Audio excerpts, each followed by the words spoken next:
हमारी मैथ की क्लासेस के अंदर एक चैलेंज दरपेश था कि सेट थ्योरी जो कि मैथमेटिक्स की फंडामेंटल ब्रांच है जिसका ताल्लुक़ ऑब्जेक्ट के कलेक्शन के साथ है, ये था कि हम सेट थ्योरी को पढ़ाने के लिए कौन सा टीचिंग मटेरियल और कौन सा तरीक़ा तदरीस अपनाएं कि ये सेट थ्योरी बच्चों के लिए आसान फहम हो जाए।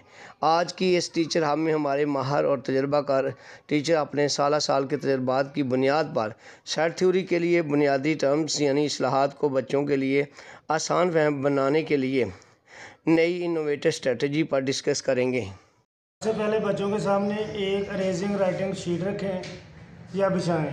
ये एक एक्सरे पेपर भी हो सकता है, ट्रांसपेरेंट प्लास्टिक शीट भी हो सकती है, राइट बोर्ड शीट भी ली जा सकती है। अलमुक़्सद ये एक ऐसी शीट होनी चाहिए जिस पर लिखा हुआ टेक्स्ट क्रेज किया जा सकता हो। पूरी शीट को या इसके सारे एरियाज़ को यूनिवर्सल सेट कंसिडर करें। इस शीट पर कुछ ऑब्जेक्ट्स बखेर दें। बच्चों को कहें कि एक किस्म की चीज़ें अलग अलग करें और इन्हें एक सर्कल एरिया में रखें। ऐसा करने में इनकी मदद करें। आप यूँ भी कर सकते हैं, एक्सरे शीट के कुछ सर्कुलर एरियाज़ काट कर इन पर अल्फ़ाबेट्स लेकर यानी इनके नाम रख कर आप बच्चों को शीट का कॉन्सेप्ट दे सकते हैं। ये हमारे पास एक रेक्टेंगुलर शीट है जिसे हम यूनिवर्सल सेट भी कहते हैं। और उसके बाद ये दो सर्कुलर एरिया हैं जिसे हम सेट मुकर्रर कर देते हैं। एक सेट का नाम सेट बी और दूसरे सेट का नाम सेट डी। अब हम कुछ ऑब्जेक्ट यूनिवर्सल सेट में बखेर देते हैं। अब हम इसमें इन एनिमल्स को अलग डिवाइड करेंगे इनके सेट्स में। उनकी बेस ये होगी कि उड़ने वाले जानवर सेट डी में और ज़मीन पर चलने वाले जानवर सेट डी में। अब हम इनको अलग करते हैं।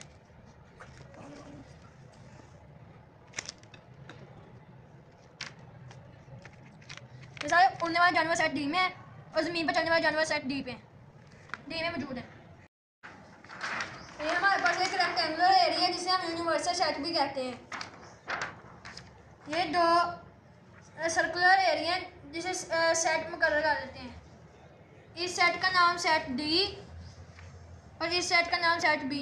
अब हम इस यूनिवर्सल सेट में कुछ ऑब्जेक्ट को बखेर देंगे। अब हम इनको उनके सेट्स में डिवाइड करेंगे, जबकि पानी में रहने वाले जानवर सेट डी में और हवा में रहने वाले जानवर उड़ने वाले जानवर सेट बी में।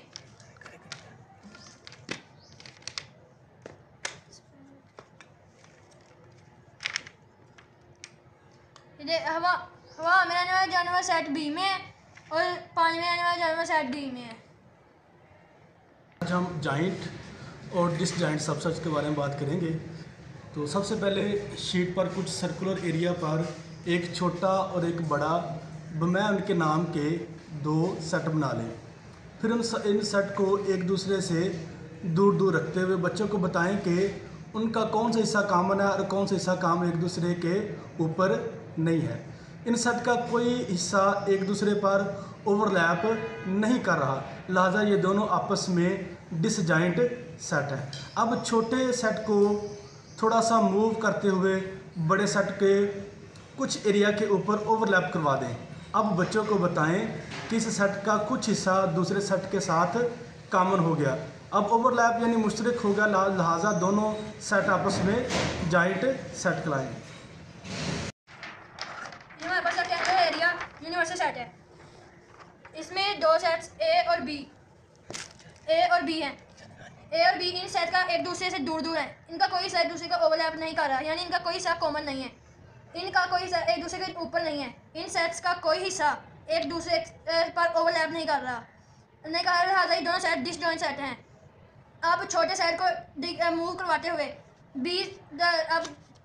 करवाते हुए सेट का कुछ हिस्सा एरिया ओवरलैप कर रहा है, यानी बी ओवरलैप कर रहा है ए के साथ। अब इसका ये वाला हिस्सा कॉमन है, लिहाजा हम इसको जॉइंट सेट कहेंगे। अब मैं यहाँ सब सेट की वजाहत करूँगा।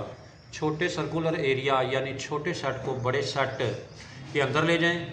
बच्चों से सवाल करें कि क्या हुआ है, उन्हें बताएं कि छोटा सेट ए बड़े सेट बी के मुकम्मल तौर पर अंदर चला गया, यानी सेट ए का सारा हिस्सा बड़े सेट के अंदर है। मतलब ये है कि सेट ए सेट बी का सब सेट है और इसे ए सब सेट ऑफ बी लिखते हैं। इसे प्रॉपर सब सेट भी कहते हैं, इसे प्रॉपर सब सेट भी कहते हैं क्योंकि बी सेट ए सेट से बड़ा है। दो बराबर साइज के दो सेट लेकर इम्प्रॉपर सब सेट की वजाहत करें। ये हमारे पास एक यूनिवर्सल सेट है जिसमें दो सेट ए और बी दोनों डिसजॉइंट सेट हैं। ए सेट छोटा है, बी सेट बड़ा है। ये जब हम ए सेट को मूव करते हुए बी सेट के अंदर ले जाएंगे। अब ए सेट मुकम्मल तौर पर बी सेट के अंदर चला गया है और अब ए सबसेट है बी सेट का, ए सबसेट है बी सेट का।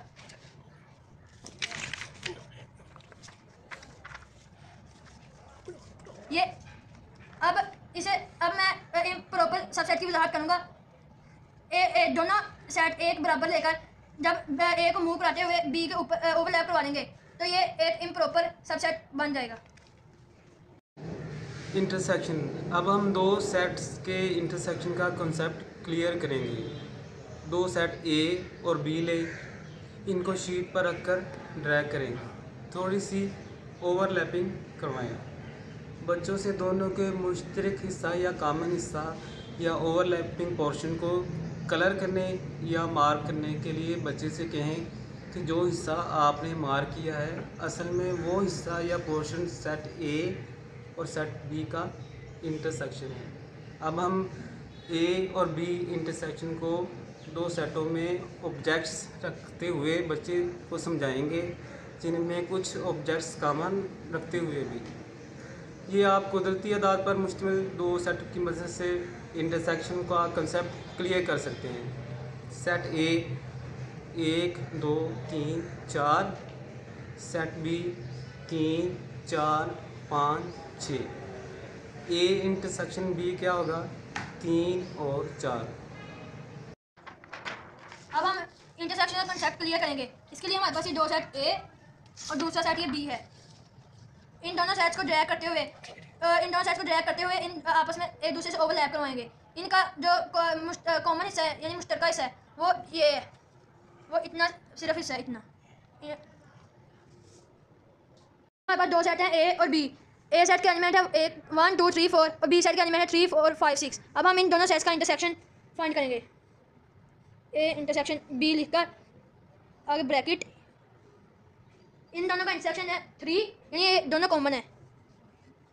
उसके बाद ये 4, ये दोनों सेट में कॉमन है। आज हम यूनियन सेट के कॉन्सेप्ट को क्लियर करेंगे। इसके लिए दो सर्कुलर एरियाज ए बी लें। ए सेट हॉरिजॉन्टल लाइंस पर मुश्तमिल हो जबकि सेट बी वर्टिकल लाइंस पर मुश्तमिल हो। ए सेट के थोड़े के हिस्से को सेट बी पर ओवरलैप करवाएं। बच्चों को इंटरसेक्शन पोर्शन यानी ओवरलैपिंग पोर्शन, आप इसको डबल लाइन पोर्शन भी कह सकते हैं, इस हिस्सा की निशानदेही करवाएं। फिर यूनियन की वजाहत करें। बच्चों को बताएं कि दोनों सेट 3 किस्म के पोर्शंस यानी एरियाज़ पर मुश्तमिल हैं।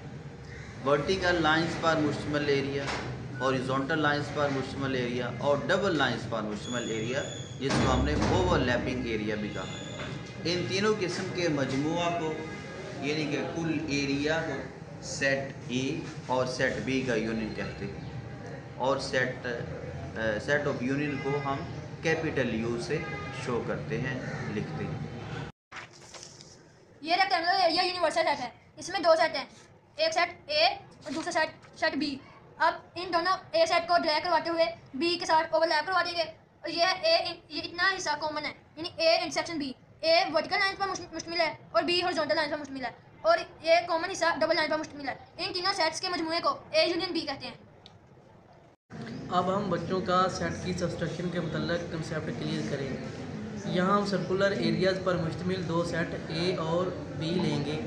सेट ए वर्टिकल लाइन पर मुश्तमिल है जबकि सेट बी हॉरिजॉन्टल लाइन पर मुश्तमिल है। सेट ए को ड्रैग करते हुए सेट बी पर थोड़ी सी ओवरलैपिंग करवा दें। अब पहले बच्चों से ए यूनियन बी का एरिया निशानदही करने के लिए अब इन्हें ए यूनियन बी के कुल एरिया से डबल लाइन और वर्टिकल लाइन वाले एरिया को निकालने को कहें। बाकी जो हॉरिजॉन्टल लाइन पर मुश्तमिल एरिया बच जाएगा वही ए माइनस बी होगा। इस तरह जब हम किसी सेट को यूनिवर्सल सेट से माइनस करते हैं तो सेट ए को निकाल कर यूनिवर्सल का जो हिस्सा बच जाता है वो सेट ए का कम्प्लीमेंट कहलाता है। ये हमारे पास यूनिवर्सल सेट है, इस पर दो सेट हैं ए और बी।